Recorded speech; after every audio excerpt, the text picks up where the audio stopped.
This interview comes from a phone conversation with a friend where we discussed the first big set of experiences that really caused me to stop being such a skeptic about the whole paranormal events, because I was there and some other people that were pretty skeptical were there, and we all went away with a lot more questions than answers.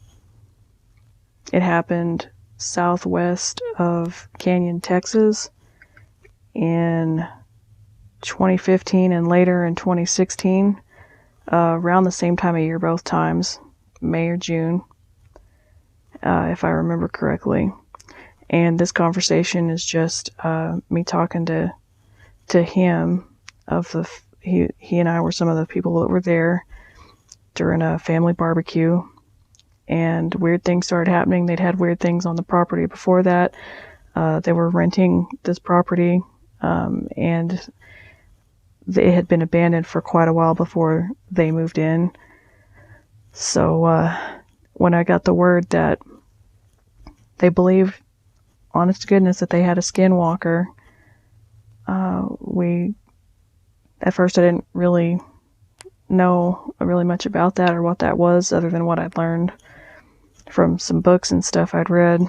But I was pretty skeptical. But when we went out there and events started happening, I thought, yeah, that could be it. It could also be some of the things that are very common with Sasquatch encounters. So either way, have a listen, and yeah. The conversation recording began whenever he was describing where the eyes were that they saw, the eye reflections, in relation to human eye level that they had seen prior, several nights, several on many occasions prior to when it all kind of culminated at this barbecue thing. Well, then they'd be at human head level, and they'd be at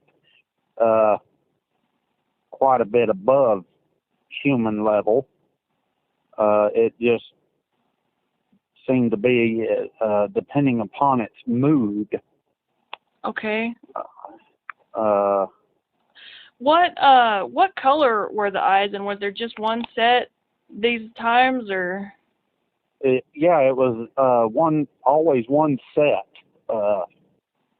and generally they were a green, glowing eyes. Not really sure how to describe it. Okay. Almost like a cat eyes. Mhm. But the problem was that there was no branches or anything for there to be any kind of animals that high up. You know what I mean? Yeah, I do. About how high up do you think it was? When at the highest, or when it was above human eye level? I'd guesstimate anywhere from 8 to 9 feet, 9 feet at least.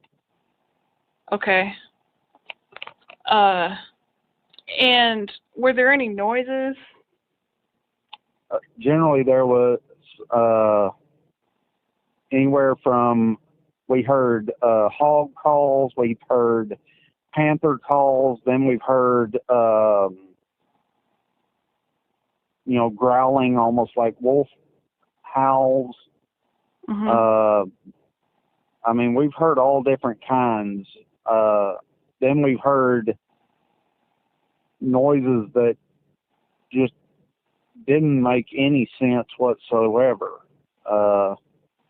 That just make the hair stand up on the back of your neck, and just make you want to go back inside, and that's all there was to it. But and just they weren't natural. I mean, you knew they weren't natural. Was it like a high pitch or a low pitch, a super low pitch? Well, that's just it. It was almost like a combination of different. Yeah, I'd say it was a combination of different animals all in one. Okay. Is the best way of putting it. And when you heard the noises, was there a particular feeling that you got, like reverberation? Like I've heard of this thing called infrasound. It you know, or was there any? Did your body react? Did you get an upset stomach or start? Well, yeah, that's what I was talking about. You got that feeling like the hairs on the back of your neck stand up, and you had that fight or flight feeling almost instantly. The problem is I've never been one for flight, but I'm also the kind of person I'm going to get in between my family and whatever's there. So I've got them heading towards the house immediately. Yeah. But then the next day we went out there looking, and we seen different animal tracks. I mean, we saw it went from hog to cat, large cat, to human. Okay. And there was no in between, Yeah, it was like say one creature moving in one path, not like a herd of say hogs or something. Correct. Okay. It was like one creature changing from one to the next. Okay, and I remember, so y'all had originally gone out to check because there had been some problems, people breaking into the barn or trespassing on the property and stuff like that. And so y'all went out to go check. You must have heard a noise or had some reason to run out there. And this was several times, right? I mean, this was, I say, the first time collectively because I wasn't there. I just remember when I was there. So this happened several times.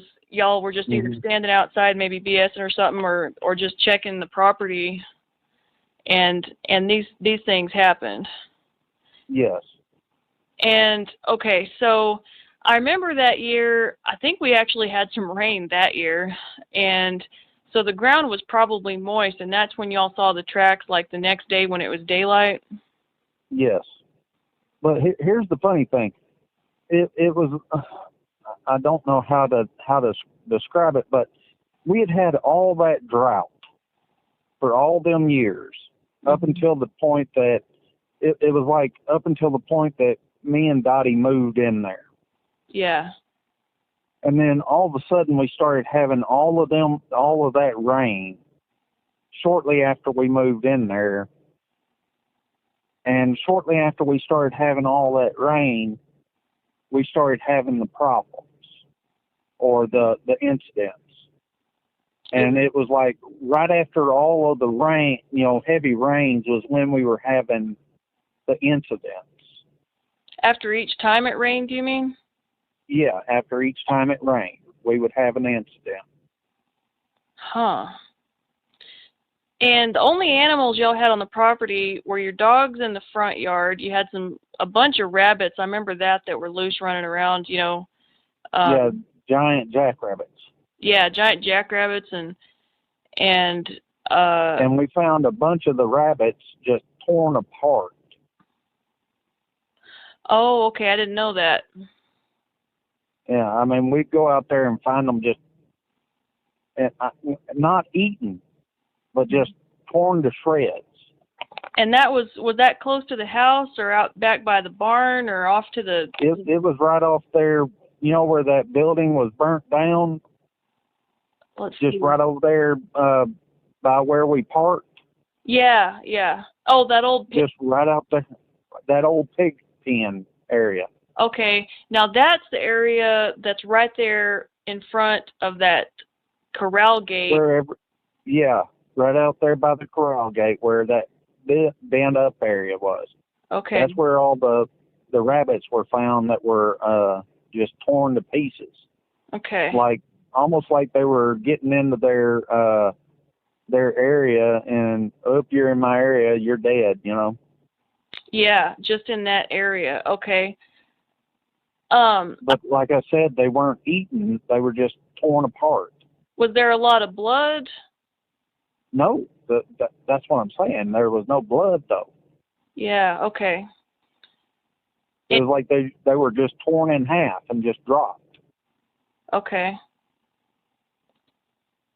Now, what I remember when I was out there, because I'm just kind of gathering all this stuff, trying to get a general idea. I remember I went out there after some of these things, and I remember we camped out there one night thinking somebody was going to come back and try to break into the barn. So we set up a tent behind that other house and just waited them out. Right. And the train and the highway was so loud sometimes that I really didn't hear much. So I remember going out there and looking, and y'all had sent me a picture of the paw print, and I think there was a photo of that corral gate, but I don't have it. I didn't know if y'all had one. I don't have them now. Okay, yeah, I know we changed phones and stuff like that, and okay. But yeah, if you recall that cattle gate, we wired it shut, but we constantly kept hearing the same noise that it was constantly making, and which was the reason why we wired it shut. Because it was squeaking or something in the wind, maybe? Yeah, because it was like somebody kept opening and closing it. So we wired it shut. Mm-hmm. And we knew that was the exact gate that was making the noise, yet it kept making the same noise. And we did, even though it was wired shut. And we didn't have, there weren't any other gates over there, was there? There was no other gates. There was nothing else over there to make that noise. Okay.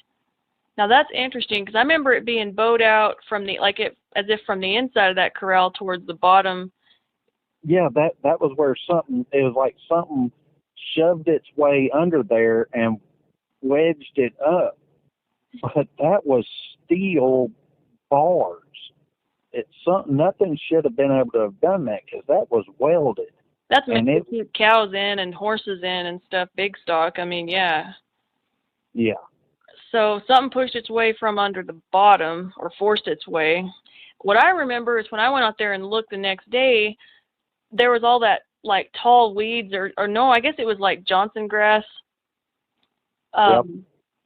And that was all in that corral, and there was all around the corral because the thing hadn't been used in years.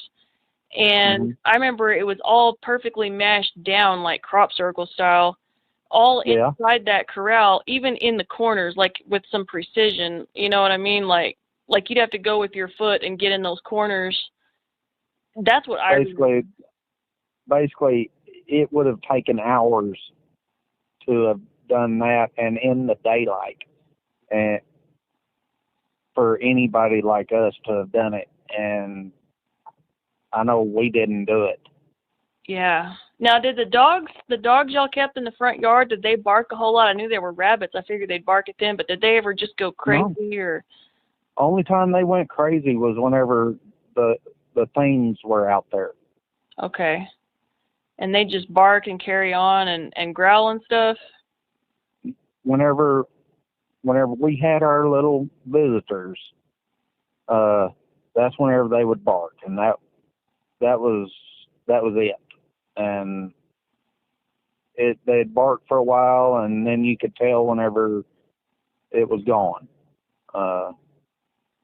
Like it was through. It was like, okay, we've had enough, bye, and then the dogs would just stop. Okay. But generally, they would bark. There were a few times, almost like whatever it was would go there around the dogs, and the dogs would actually whine and go away from the edge of the fence. Okay. I've found them up on the porch as far away from the fence as they could get, but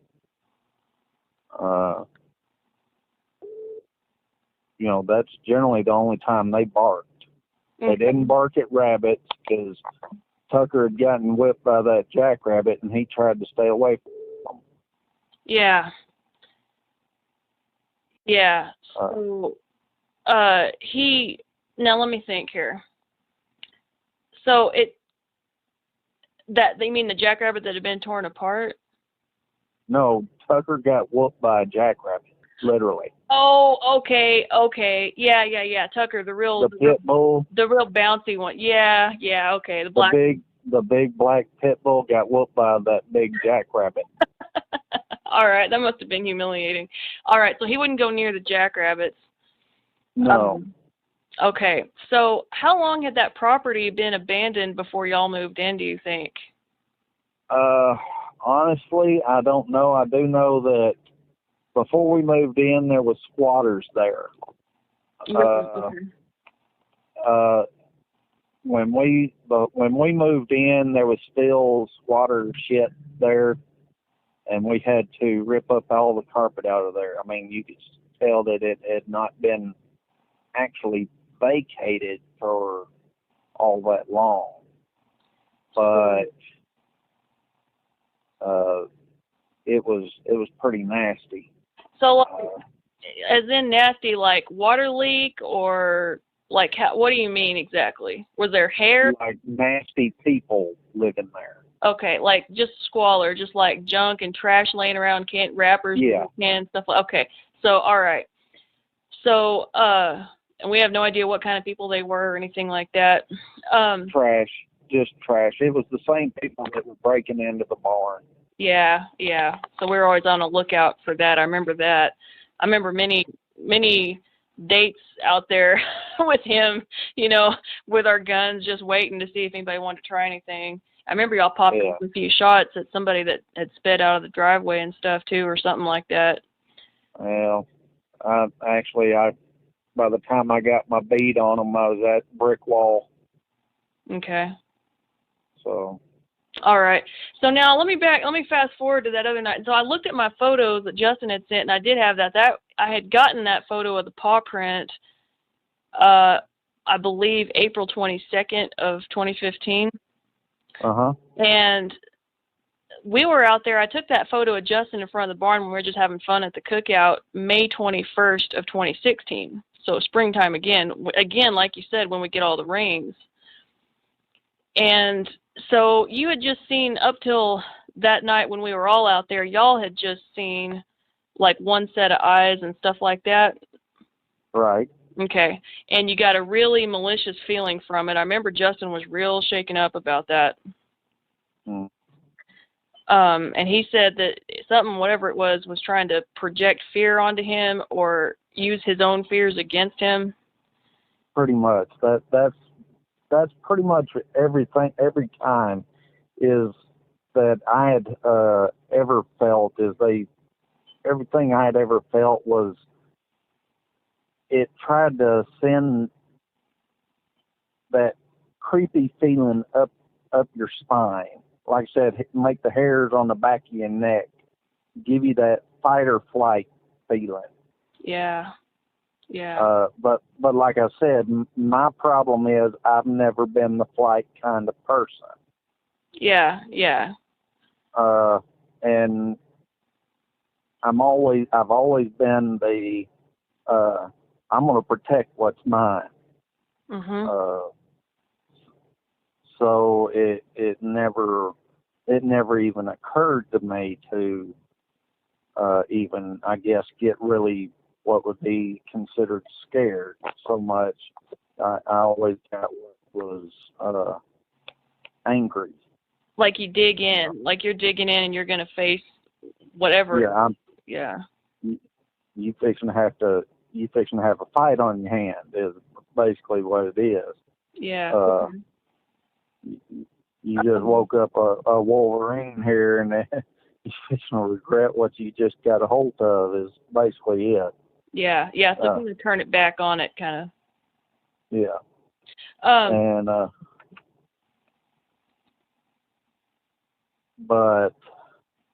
I think that's the reason why it never really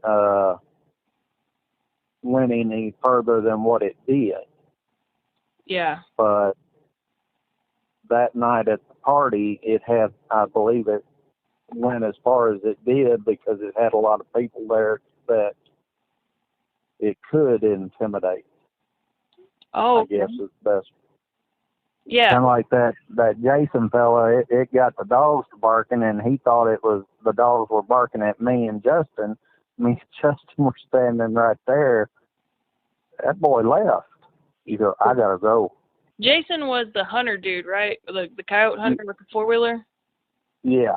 Okay, I didn't remember his name, so yeah, he seemed like a pretty cool guy.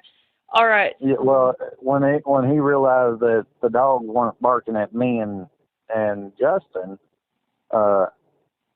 he got scared and decided it was time to leave. That's right. I remember because he did leave early because he left the 4-wheeler and everything, and he said he'd just come back and get it tomorrow or something. Exactly. So, and I kind of laughed at that. I was like, really? Yeah. Yeah. So, all right. So now let's get to the party because that was interesting because I remember he did leave early.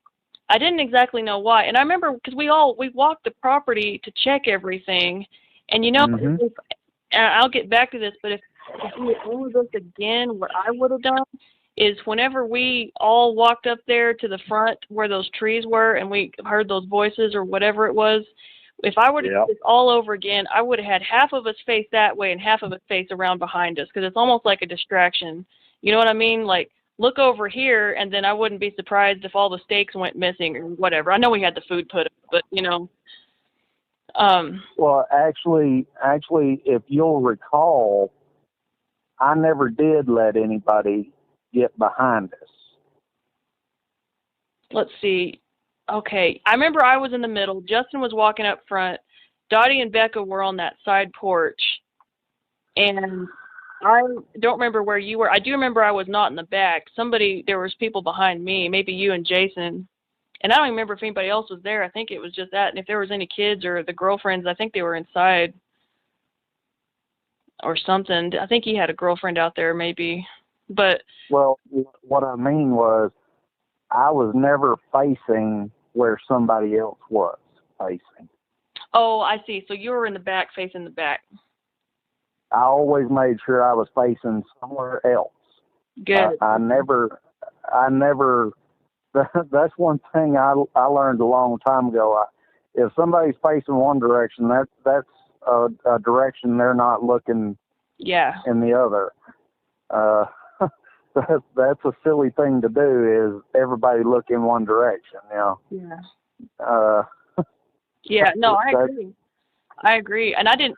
My first rodeo, I had never been through anything like this. So what I remember, we'll just go through the party real quick. We got there at like 2 or 3 p.m. because everybody had all the meat and everything to be cooking all day long. All the food that I didn't get to eat. Jason, they're late because you got off work or something. Jason had that venison sausage, and it was so good, and all this stuff, and it was amazing. So I remember all that.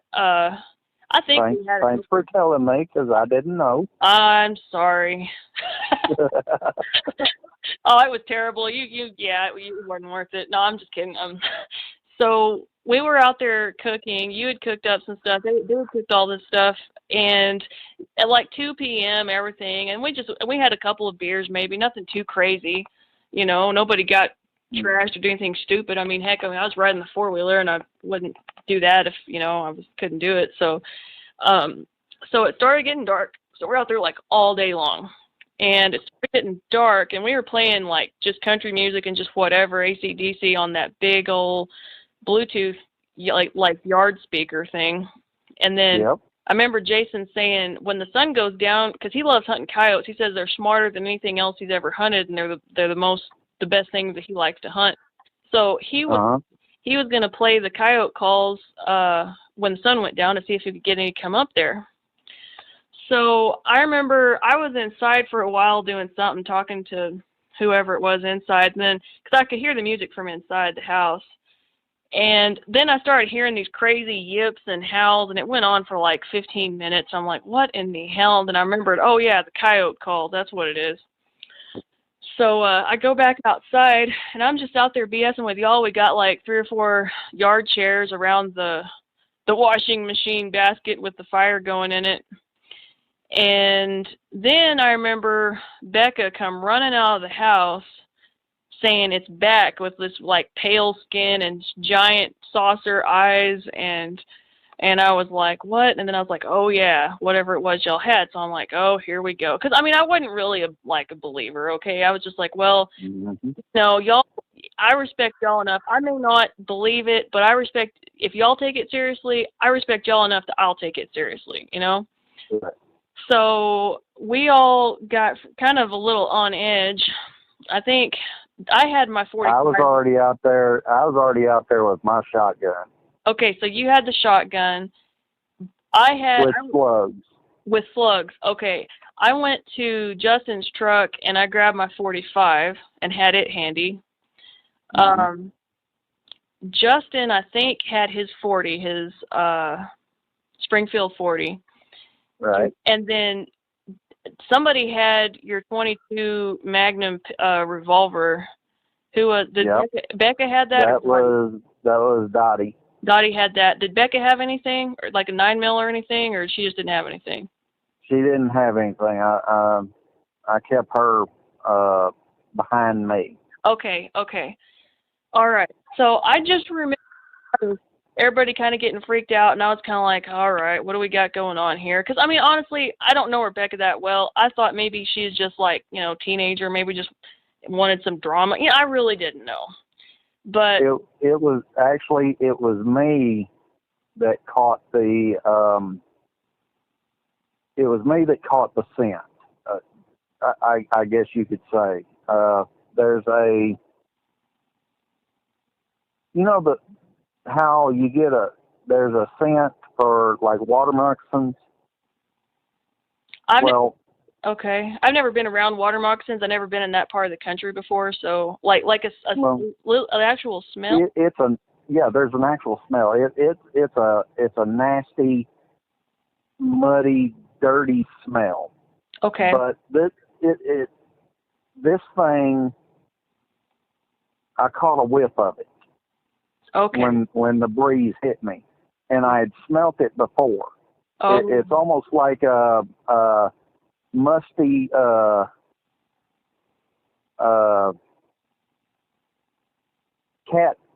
cat urine, only stronger. Okay. I've never heard that described that way. I've been researching this stuff a lot lately, and that's what made me call you, because this stuff's starting to really add up to a lot of other witnesses, but we'll get to that in a minute, of things like this all over the country. Well, like I said, I caught this whiff on a breeze, and I was like, well, that stinks to hell and back. It smelled like fucking cat urine. And then that feeling went up my neck, and I was like, oh, fuck me. And I immediately went inside and got my shotgun, and Becca went, it's back. I went, yeah. So she could sense it or pick up something from inside. It just somehow she got that vibe. She picked it up off of me, I believe, more than anything. Okay. Because I was on my way out with the shotgun. Okay. And because I wouldn't have gone and gotten the shotgun if something wasn't wrong. Yeah, absolutely. I mean, yeah. So we had been playing the coyote calls for at least 15 or 20 minutes. And I remember we had drove around on the four-wheeler, shining that light, stopping, shining the light, all different directions, looking for he said their eyes reflect blue. I never saw any. So anyway, we came back. Then this happened. And so I was like, well, I didn't smell anything. I didn't see or hear anything. Maybe because there was a breeze. I don't know how windy it was or if I could hear anything. I went and got my 45. Justin got his 40. And I remember we all kind of got in a little group. And Jason, I don't remember what he did. He was thinking there were some coyotes coming up. I don't know what he was thinking, but I remember no, he thought we were all full of shit. Okay, yeah, all right. And that's fair. I mean, that's fair, because I was just neutral. I was like, well, I'll get my 45 at least, because, again, I respect y'all enough to take it seriously if y'all do. And so I got my 45, and had it either, I think I just tucked it in the back of my pants or had it in my hand. I don't remember. I didn't have a round chamber, and I just thought, well, I'll keep it handy. Just, you know, you never, because I mean, heck, even if it's not something supernatural, it could be a wild hog, it could be something dangerous, you know, bobcat, whatever, you know, Right. and we got dogs and critters and kids and, you know, so I was like, all right. So, I remember we walked back there where we had the fire pit around the side of the house, past where y'all had burned that building down, past the bent cattle gate, over there to that empty tall grass lot kind of a thing. Right. And I was in the middle. Justin was up in the front, because I remember the way he was raised, he said, there's something like that, you challenge it and you know you're stronger than it is and it can't do anything to you. I guess his mom taught him that, whatever. And I was raised kind of the same way, except the Christian way, you know, except basically the same thing, just with a Christian perspective to it, or, you know, Christian slant. So I was like, all right, so whatever he's going to do, it may not, I don't think it was real smart to go try to challenge something, but I've got his back. So even though I didn't really want to go up there, he did. So I'm like, all right, screw it. He's going to go. I've got his back. So I go up there, and I just stopped, and I did this thing I do where I prayed. I closed my eyes, and I just turned off my thinking and turned on all of my senses, where I can pick up and feel what, it's like a radar thing where it's all dark when you have your eyes closed, and it's like my attention gets drawn a certain direction. And my attention did get drawn a certain direction, and it was that clump of trees. There was one or two trees in particular towards the road, towards the south, and I looked that way, and I focused my attention that way. And at this point, I had a round chamber just because I didn't know what to expect. And I heard like mumbling, like somebody had left a radio on, you know, down the hall, or, you know, just on, like on talk radio, you know, just like, or two guys having a real quiet conversation. You can just kind of hear it in another room. And I thought, well, that's weird. But I wasn't sure if I was hearing it or if I was imagining it. But almost like you were feeling it. Yeah, and that would be a stupid thing to make up and try to imagine. Now, I mean, you know, if you're going to imagine something, wouldn't it be something more dramatic, like a screeching or a howl or something, you know? But I heard a mumbling. I'm like, okay. And I pinpointed where... Can I tell you what I think you were probably feeling? Yeah. More than likely what you were feeling was, you should leave. Oh, maybe. I don't know. Yeah, because the first time, I know what you were feeling for one reason, because I felt it myself, because I felt the same thing at one point, because it was telling me, you need to leave. Huh. Well. But once again, I'm the kind of person, you can go fuck yourself. Yeah, no, I got you. You know, that's me, though. But, you know, there again, if you're not used to catching stuff like that, you're going, what the fuck was that? Did you hear that? Yeah. What I felt. What did they say? It seemed to me like, because I wasn't used to that. Let me turn that thing off. Sorry. It seemed to me more like plans being discussed between two people. I didn't get a clear message. I didn't get a you need to leave. I just thought, that's funny. And then I remember, and it may have been, but that's just the impression I got. Then I remember something, a little sound, and Rock said, that whatever it was, thing, you know, SOB, whatever, threw a rock at my shoe. He threw a rock at me. Rick threw a rock at me. Oh, hell. And I was like, and I didn't know if, I thought somebody had kicked up gravel, somebody behind us. I mean, I didn't think it was anything actually had thrown a rock, okay? Right. So I was like, but I did hear the sound. And I remember that drew Justin's attention to the east, and I still remember my attention being focused on those trees to the southeast. So, and that's whenever somebody had said something like, Dottie or somebody had said, I hear a voice, and Justin remembered, he said that you had asked her, where is it coming from, and she pointed at her own head. like in here, is what she said. And I heard it, and I said, I hear it from over there. And Justin said he remembered only the women heard it. Do you remember? Do you remember that? I didn't remember that. I remember I heard it, and I didn't hear any voices. Okay, all right. See, Justin said only the women heard it, and Dottie said she heard it in her head, and I actually heard, like a low mumbling that wasn't an engine, wasn't the wind, wasn't the highway, there was no cars, wasn't a train, wasn't anything that besides voices to me. So I had Justin's back, and I remember Justin said the weirdest thing, because he was walking in the front because he wanted to challenge it, and I didn't think that was smart, but I did have his back, and I came up right behind him, and I said, okay, I'm coming up behind you, because we all have our guns. Shoot, I don't want to get shot. So I come up behind him, and I said, well, he got front. He's like, stop. He kind of gave me the motion to stop, so I did. And then he said, it left. And then I think he said the weirdest thing to me. I remember him saying this, and I still don't for sure know what he meant, okay? But he did say, he says, you have God in you, and it scared it away.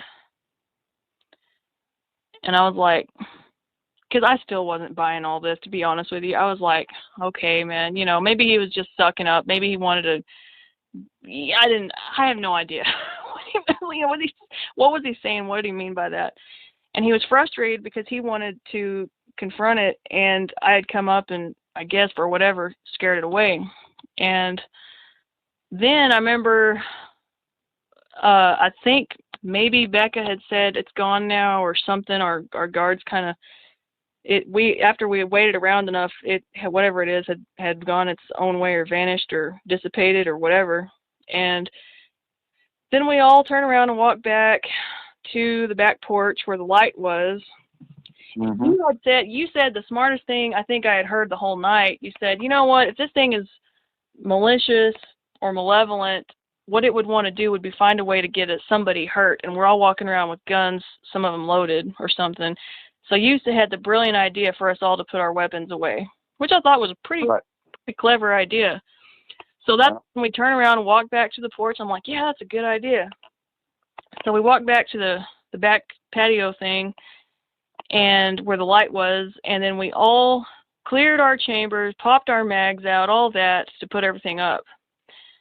And that 45 was pretty much brand new at that point. I'd test fired it, maybe a couple mags worth, and because I remember that year was like still kind of in the Obama years, and the prices of ammo were gosh awful ridiculous, and it was like 50 cents every time I popped off a practice round plinking at something. So I didn't want to, I was like, I didn't pop off very many rounds to practice with, so I only gone through maybe 16 or so rounds, and in that 1911, and I cleared the thing. I popped the mag. I had chambered one round, so I was looking for this one extra. I had 7 in the mag, and I knew there was one somewhere, and I kept clearing it, kept pulling the slide back, and I even turned the thing upside down and shook it. That round was nowhere to be found. I handed it to Justin. He's more experienced with that stuff than me. He shook it around and everything. No round. I think you might have even gave it a shot. I don't know. We're all. I think that's just it. I've seen the round exit the chamber, and it was gone from. It just gone. That's what was freaky. I was like, where the fuck did it go?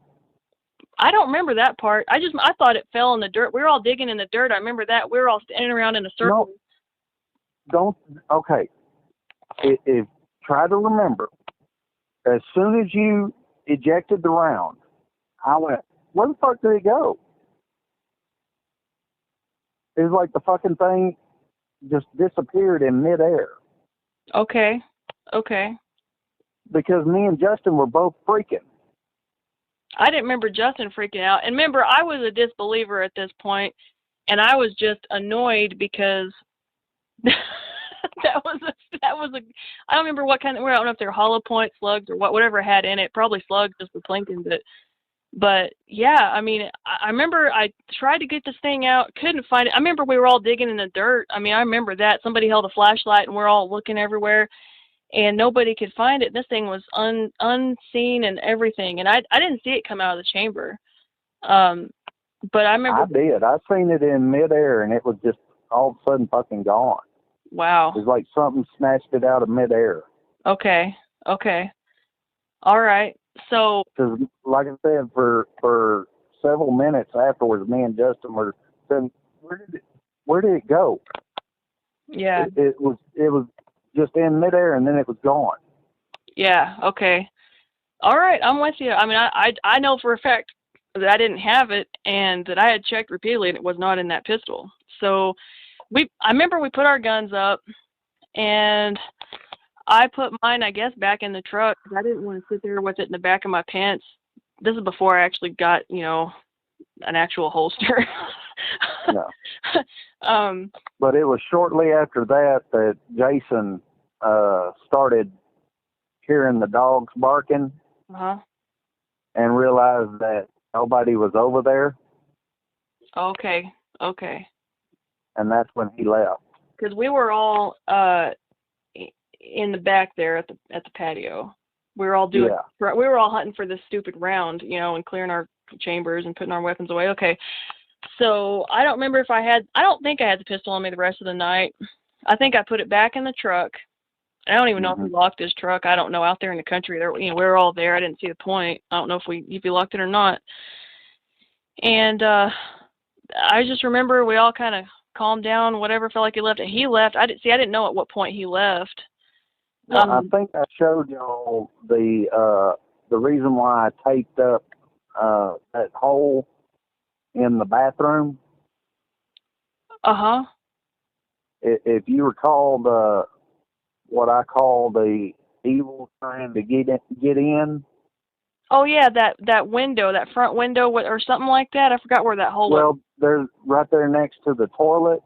Oh, yeah, like some water damage in the wall or something, maybe. Yeah, but I taped it up because spiders and stuff like that kept crawling in through there. Okay. So I taped it up, but if you noticed, it was like black stuff was trying to seep in. Okay.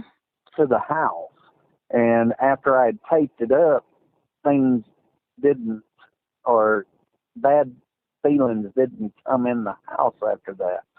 Now that's interesting. I'll get back to that in a minute. I just want to go ahead and mention that I got home. We had left and all that. Eventually, I got home.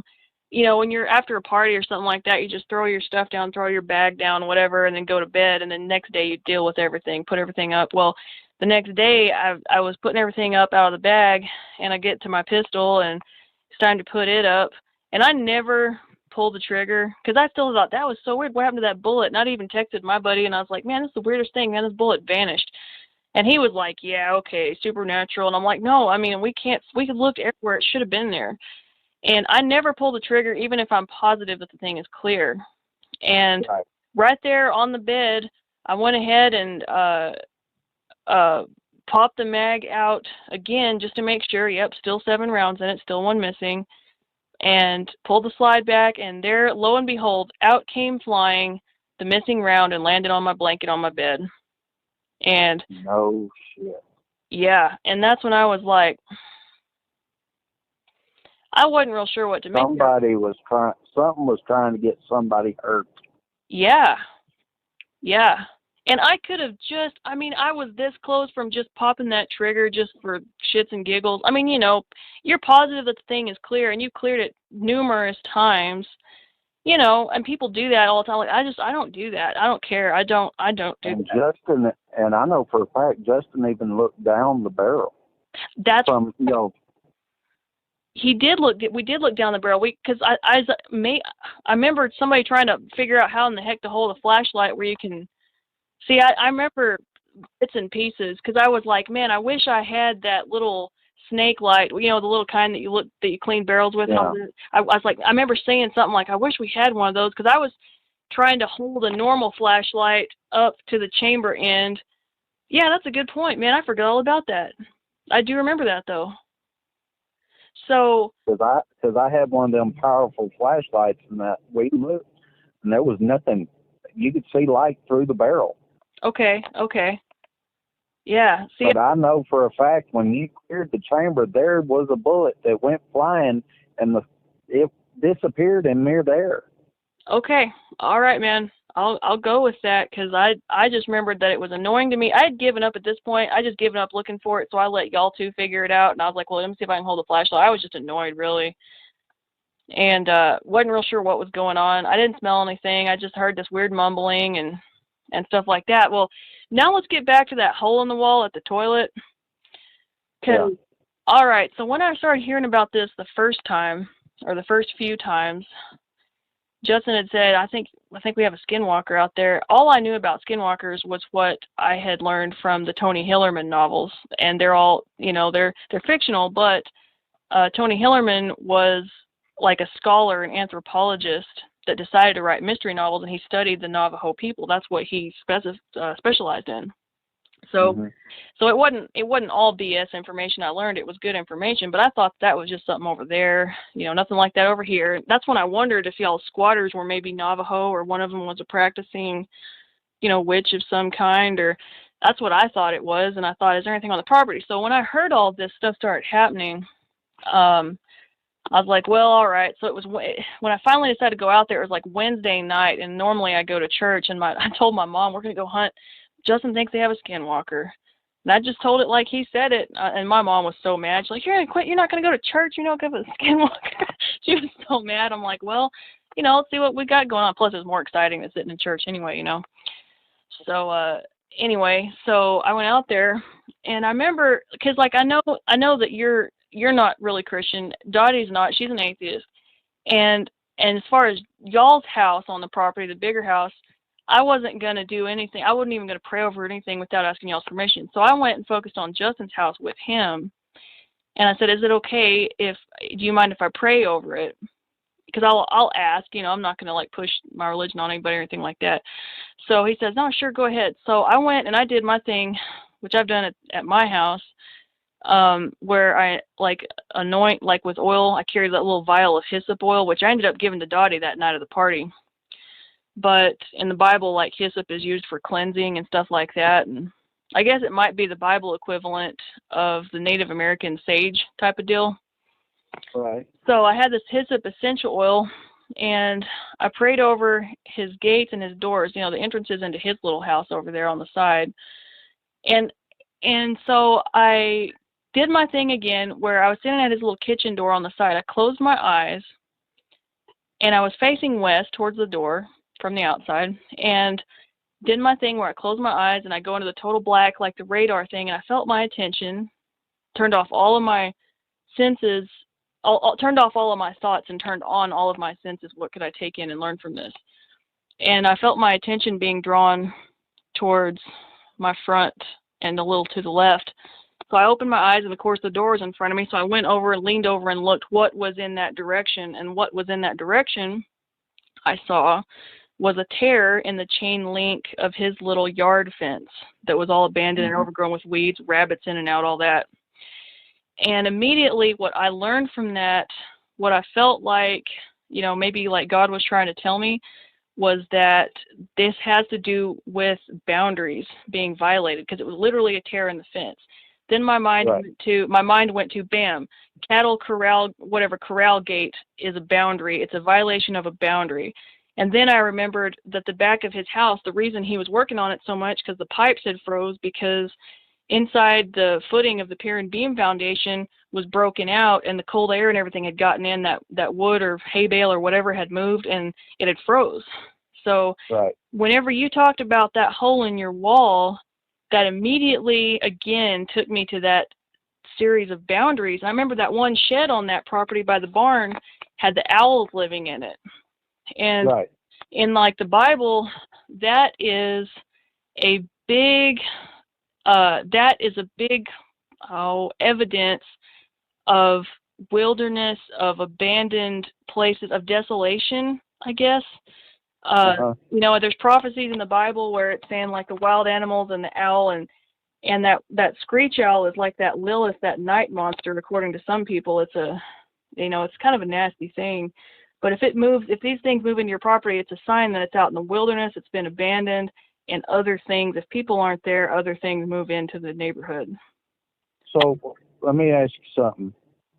So basically, if one of them big ass screech owls, if I was to walk up to the door and that thing comes flying out and slams into my chest, that's a bad thing. It could be, yeah. I mean, I would take it like that. That's like a literal thing. I don't think it would be a good thing. I mean, yeah, I'm a Christian, but I also use my eyes and my ears, and I mean. Well, then that was a bad thing because it did happen. Yeah, I remember you saying something like that, and that's a very interesting deal. I remember one time. So it may have actually been a curse on me. I don't know that it was literally on you. Now, you could take that. I don't want you to take that too personally. It could just be an illustration or a sign or something that you need to be aware of. I'll tell you my crow story real quick. We don't usually have many of the big old crows down here. We have like little like grackles and stuff like that. But right. I was driving up one time to the river to go shooting with this guy that I had kind of a crush on. And I was driving up 287, and I see a crow, a real big, giant freaking crow, standing on the side of the road, eating a dead coyote, like a roadkill dead coyote, Right. And I drove up, and any birds will fly away when you come up in, especially in a car going 70 or truck or whatever. And this one stood its ground, and it stared right at me. And I was like, well, that's weird. So, and then I passed it, and it walked around, didn't fly, didn't spook, just casually walked around the back side of the coyote. And I looked in my rearview mirror, and it was looking at me again. As I'd passed it, it was still looking at me. It walked around to get another angle look at me, and I thought, what in the heck? So, I prayed about it. I called up any Indian I could think of, to say, what does this mean? Because I did some Googling and everything. And what it came up to was, you're not the crow. The crow represents, according to them or whatever, the crow represents the darkness, the infinite, the beyond. And so I asked my friend's father-in-law, I said, can you ask your father-in-law what this meant? Because he's Indian. And he said, okay. So he says, that meant that guy you were going to go see was bad for you. You're not the crow. You're the coyote. Like, what I learned was it's this infinite ancient wisdom possibly feeding on foolishness. Like, the coyote represents foolishness and giving problems, and kind of a playful stupidity maybe. And that's what I took away from that. That's what I chose. I still wonder, because it was a very odd thing. And and sure enough, man, that guy, I was in such a bad place after that thing. It turned out he was a player. He was lying to me the whole time. He was just awful, and he was very bad. I mean, it was to the point, man, where after that little relationship created, I was nearly suicidal. It was that bad. So, I mean, it's a very serious thing. And that to me was a warning. So that was my little crow story real quick, but, so that's what I took away, was it was a boundary. And sure enough, when you said you patched up that hole and the stuff stopped happening, it's about boundaries, however you want to take that. I mean, I learned in the Bible, all the weird commandments are about boundaries, every single one, in some way or another, and I take that stuff very seriously, especially now. And Justin, when I told him that, he kind of poo-pooed it. He's like, okay, well, that's just a Christian thing.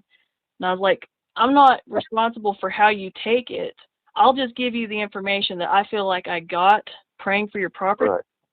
You do with it what you're going to, but I did get you the information. So I don't know if you ever learned anything from that, or if, I don't know. I haven't asked him about it, but that's what I took away from that. It is still kind of freaky, though, that owl slamming into my chest like that. Yeah.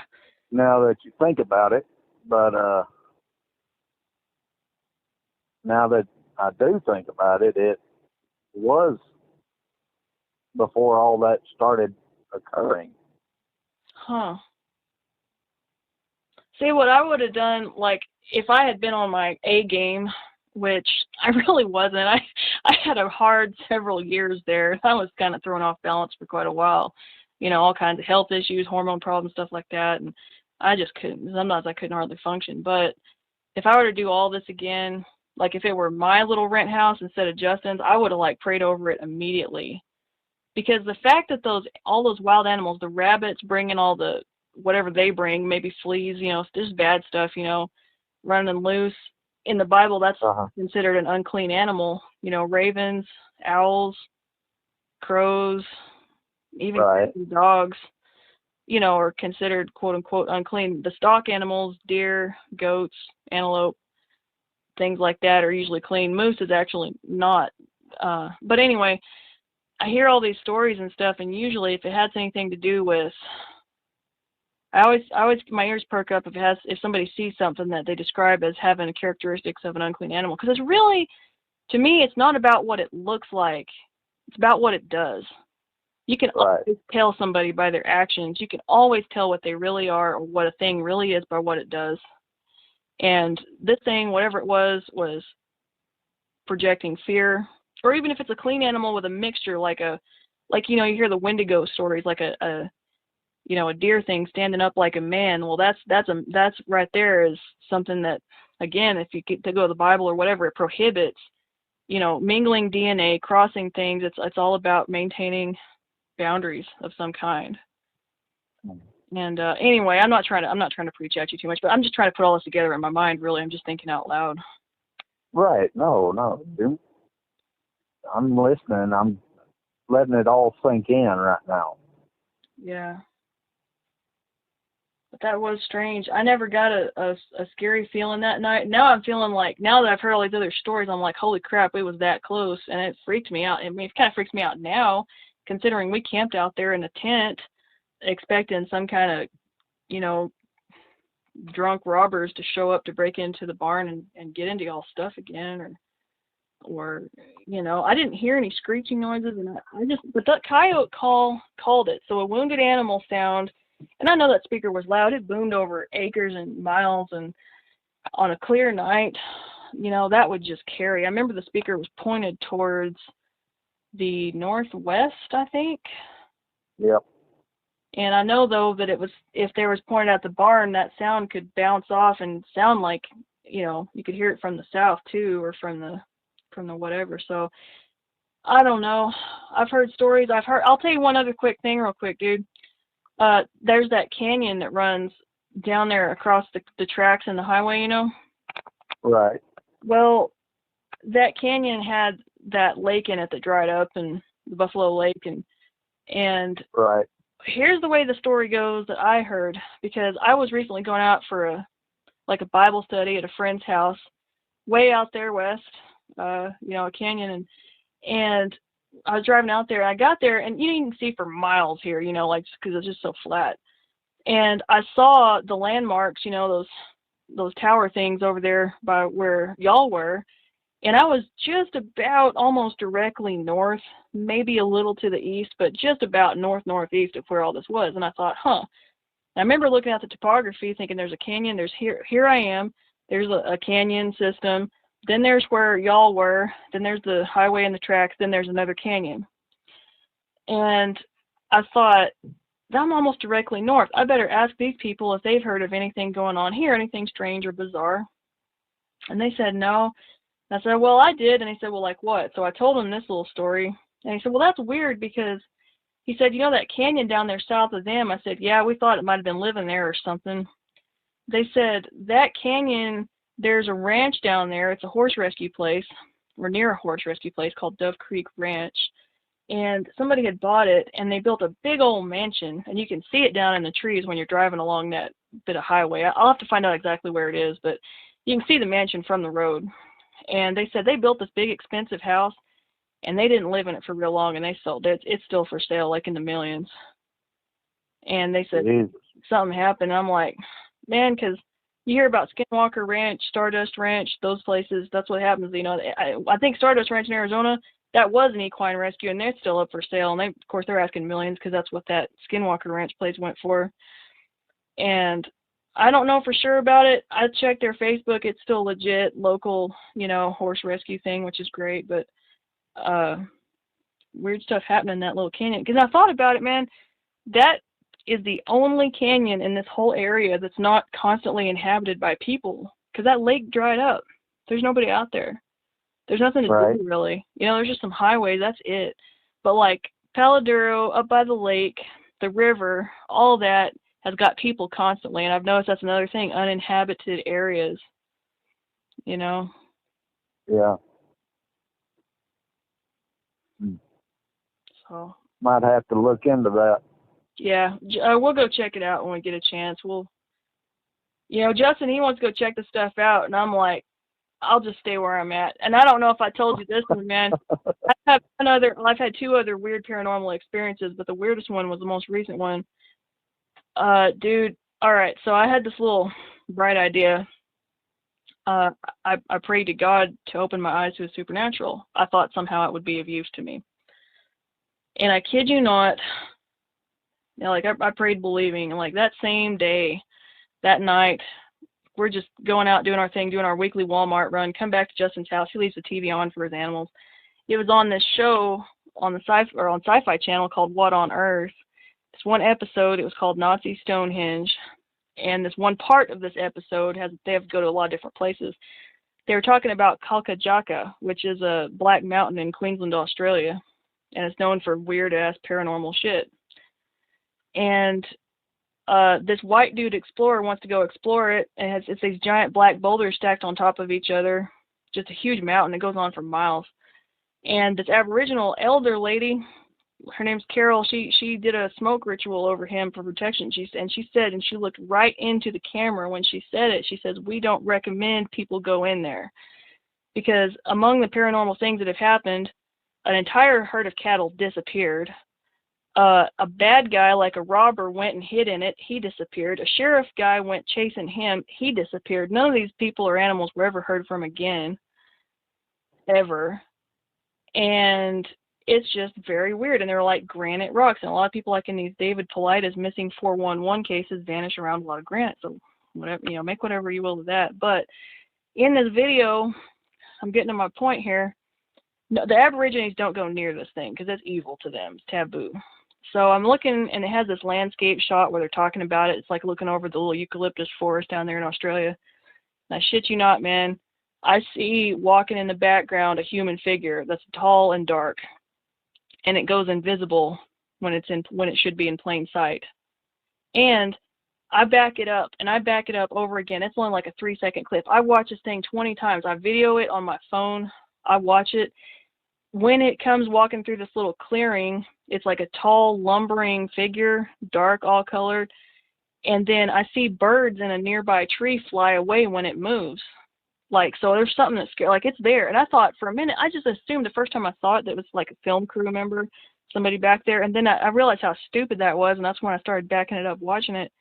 And I think it was one of those yowies, like a Bigfoot thing. Because they're not apes. They're something else. Right. And I saw this thing, and I taped it. I put it up on my little YouTube deal, and I'll text you a link later if you want to see it. See what you think. Heck yeah. I don't want to corrupt you. If you think that's a guy or you think it's a goat or I always show people first. I'll tell you what I did do. I have a buddy that was a sniper. He had the full out sniper training. He can recognize movements and shapes, and he said it moved like a human. And then I had my other buddy, another veteran. He trained high up people how to do CQB. He's very experienced. I said, "Are you any good at recognizing a human figure in the woods?" He says, "I'm very good at it." I said, "All right, tell me what you think of this." And he said, "Huh." He was like, "That's definitely a human, something with 2 legs type of deal." So. And I know what I saw, so I'll send it to you. But this was on the same day I prayed for this. And I'll tell you what, I prayed God take that gift away because I really don't want to do this all the time. Unless it's beneficial, I don't want to see this crap, Right. I'm better off volunteering, helping people, whatever, but it was a very odd deal. And then there's that see-through fox thing I saw at work that time, but that was it. My office, a little short see-through animal walked in front of me, acted like it had been caught doing something bad, and it was guilty, like a guilty pet. Went off into a shadow. under a chair and vanished. And I freaked out. I was like, once I caught my breath and it all sank in what happened, I went around the back of the desk, didn't even turn on the light, just sat there. I started praying. I started rebuking it in the name of Jesus. You know, that's how I was raised. Then I started calling up my friends. I called up my parents. I called up my Indian friends, you know, thank goodness. You know, I got somebody I can ask about. I was like, I think I saw a spirit animal. But that was the first time that ever happened. So anyway, but I'll let you go, man. Thanks I appreciate the info, and I'll see if I can get all this put together and get it. Hey, but no, if you want to verify what I was talking about, the bullet disappearing, you ask Justin, because like I said, he and I were both looking for it because it disappeared in midair. Okay. Because it freaked us both out. Okay, I believe you, man. We'll check more into this stuff. Here's what I have gathered. Okay, if you're real quick, I'll tell you what I think it was out there that night, or what it could have been. And okay. Coming from other people, check out on YouTube J.C. Johnson. He was a cryptozoologist. He a legit one. He passed away in February, actually, this past February of 18. Okay. And he was a super cool guy, but he was out in the Four Corners area. He was an outdoor guide for years and years, so he was real experienced. And I watched and listened to every single one of his videos on his YouTube channel. It's like just called J.C. Johnson. And he talks about these, he calls them the furry people. He kind of speaks of them respectfully. And they got them not just in the forest, but like out and everywhere, anywhere. And the things that have happened a lot is they are real smart. They live in tribes. Some of them, they're kind of like humans. They have all different kinds, tall ones, short ones, light color, dark color, fat, everything. And they have different cultures and tribes. Some of them eat people, some of them don't. And he said, they start shooting at them, they get violent and nasty. But they'll throw a rock as like a warning shot. So they throw rocks, check, just like with Justin. They have a god-awful, horrible smell like garbage and skunks and everything else. BO, everything. They got that, check. Because I didn't remember that. They're really freaking tall. They can be real tall. They're very incredibly agile. And we're talking 10, 12 feet tall, some of them. So eyeballs 9 feet off the ground isn't abnormal for that. The Yowie in Australia, that's what that is out there. And the Indians here, various ones, that David Paulides, Paulides guy, did some research up in the Northwest. The Indians say they walk, and the Aborigines agree, they walk in other worlds. They're like transdimensional, and they, Go ahead. No, right. I was saying right. Oh, okay. And J.C. Johnson, when he was down there in the Four Corners area with his crypto Four Corners thing, he said he saw a big ass, like an 18-inch long footprint. He goes down to take a picture of it. He's like, how can I miss this thing? And it was in like some river soil by the San Juan River probably. And he goes down to take a picture, and after he takes the picture, the print fills up with water. That's weird. Yeah. I mean, he's felt their breath on his neck before, because it's like they can go invisible.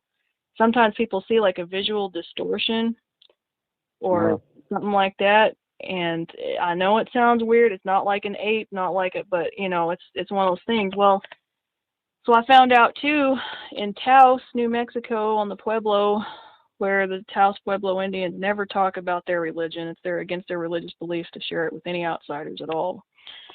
They still believe in the giants in the mountains. If you look on the missing 411 map of disappearances, there's a crap ton at Yosemite, but there's a good little clump of them right there in Cimarron Canyon around Taos, New Mexico. And my buddy had an experience over there, which we can get into another time. But these giants have been known. Sometimes they'll eat you. They'll take the women for wives, to put it nicely. Steal children. So the Indians would leave gifts for them. And see, the Taos Pueblo it's been inhabited continuously since about 1346. It's very old. It's on that UNESCO World Heritage sites, Well, these stories have been passed down. Man, 1346 wasn't that long ago when the giants used to come down out of the mountains. I mean, and we're talking star people. They worship star people that taught them how to grow the corn so they wouldn't starve. And it's a very interesting type of deal. And them and the other Indians, the Chickasaw, I found out they refer to these furry people as the giants. And then when you start looking that up, man, that opens a can of worms, because Buffalo Bill Cody, in his autobiography, The Pawnees, had brought out a thigh bone, and the surgeon in their little expedition group, white guy, surgeon, looked at it, he said, that's human, but it was like really big. And Teddy Roosevelt, in his wilderness books, one of his wilderness books, he had a chapter in there about a guy. It wasn't him, because he was a real big outdoors guy, you know. One of his buddies and his friend had gone out as trappers up in, I think, Montana, somewhere in a remote canyon, you know, with a river.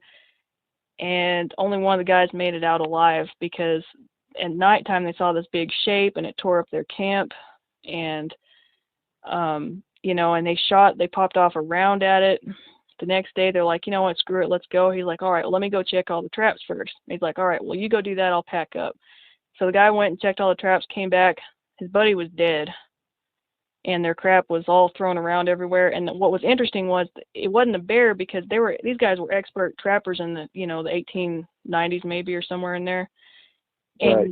they knew their stuff back then. And he said, when we started examining the tracks after what had ravaged through their camp, that they'd popped off the shots, you know, the night before, he said, man, he said, if this is a bear, he said, it walked on 2 feet. And I mean, you can look that up. I mean, these are verifiable sources I'm giving you here. I mean, Right. there's something going on. And like I said, I didn't really believe before, but they're known, like J.C. Johnson said, they know how to make all kind of animal noises and mimic all kinds of animals. So Yeah. y'all heard all kinds of things like that. Now, as far as the footprints changing, I don't know. When I saw that photo, to me, it could have been a big handprint in soft mud, but I don't know. I don't know. But y'all maybe know more about that than I do. But I'll tell you something else. Dogman sightings, Bigfoot sightings, strange lights in the sky, UFOs, orbs, that kind of thing, alien grays, whatever, kind of are all related, and they're all seen in the same areas. And, you know, my perspective is, in the Bible, there's the Nephilim, the fallen angels, and they took women from the earth and mated with them.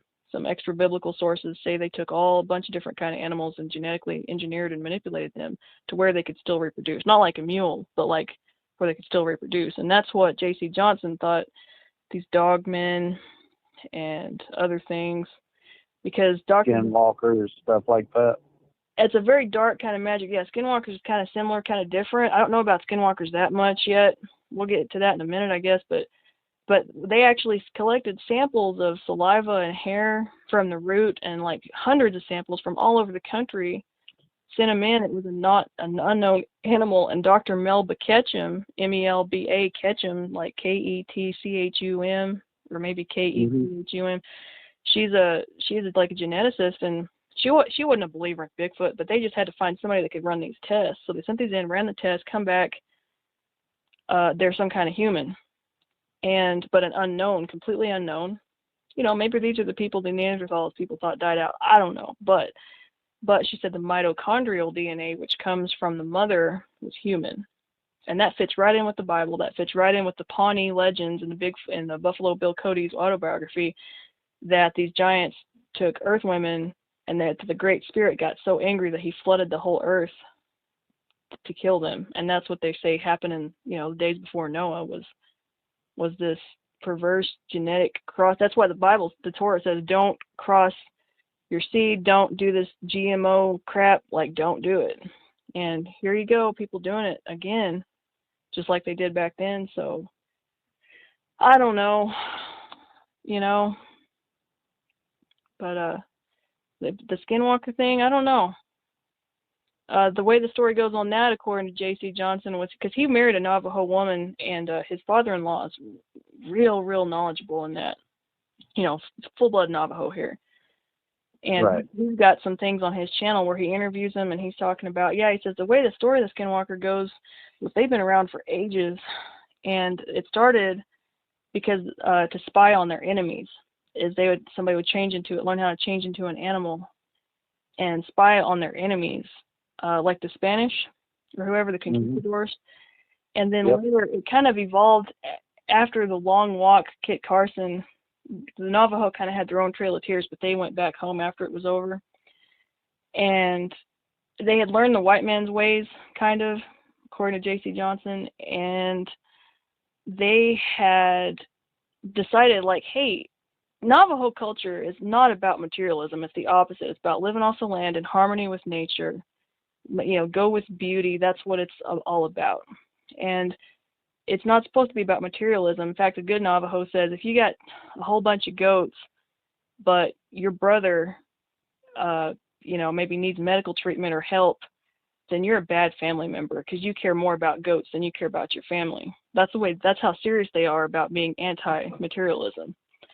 Right. Well, anyway, they learned all these things from the white people about having fancy possessions, fancy, like a truck. And so the way the story goes, like, hey, I want your truck or I want your wife. So they hire one of these guys who knows how to do this shape-shifting or whatever. And they put a curse on the guy. And, for example, like he may, his wife may cheat on him, or he might do something to cause her to cheat on him. And then, or maybe he comes on hard times and he's got to sell his truck to you for a good price, something like that. And the way that you get these powers, you have to do something very bad. You have to murder a family member, commit incest, something horrible and heinous. Possibly even eat their remains, or worse to their remains, kind of a deal. And that's how these shape-shifting powers, and then, like, once you have the body, you grind it up and create the corpse powder that you blow on your enemies, or bone shards that you shoot through a blowgun at your enemies. And they get a curse or a disease of some kind, Yeah. So it's a very, very, very dark thing, and it's something that the Navajo don't even want to talk about, and I don't blame them. Even in the Bible, don't talk about the things they do in darkness. So I have to take breaks between this cryptid research. I have to learn a little bit and then stop and get it out of my head, because it can overwhelm you fast. But there's stories from all over the world, these kind of things. There's also stories in modern days that these tribal people high up in the Navajo tribes that maybe know how to do this stuff have received offers of plane tickets and hotel reservations by people way up high, maybe in government or something, that learn this crap. So that gets all off into that conspiracy kick. So I don't know. I like to think the best of people. I like to do what the Bible says. Pray for our leaders, Yeah. So anyway, but I just want to check with you on that. Well, I hope I was able to help. Yeah, I'll put it all together and see. I did record some of this, so if you don't mind, just for my references to write down later. No, I don't mind. Okay, because I'm like, I don't want to leave anything out. And if I could talk to Becca or Dottie, maybe ask Dottie if you get a chance, and if there's anything that she remembers maybe that stuck out in her mind, that I can make sure it gets in this thing. Yeah, I'll let me give you her number. Okay. Cool. You ready? Hang on just a moment, or can you text it to me? Yeah, I'll text it to you. Okay, yeah, that'll be best. That'll be perfect. No problem. Cool, man. Well, I'll let you get to bed and all that. I didn't realize how late it had gotten. That's all right. I'll be getting up about 5 in the morning. Oh, gosh. Okay. All right. Well, take care, and I will talk to you later. If you think of anything else, just holler at me or text me. Something else stuck out in your mind, whatever. All righty. Okay, take care. Good night. All right. Bye. Bye-bye.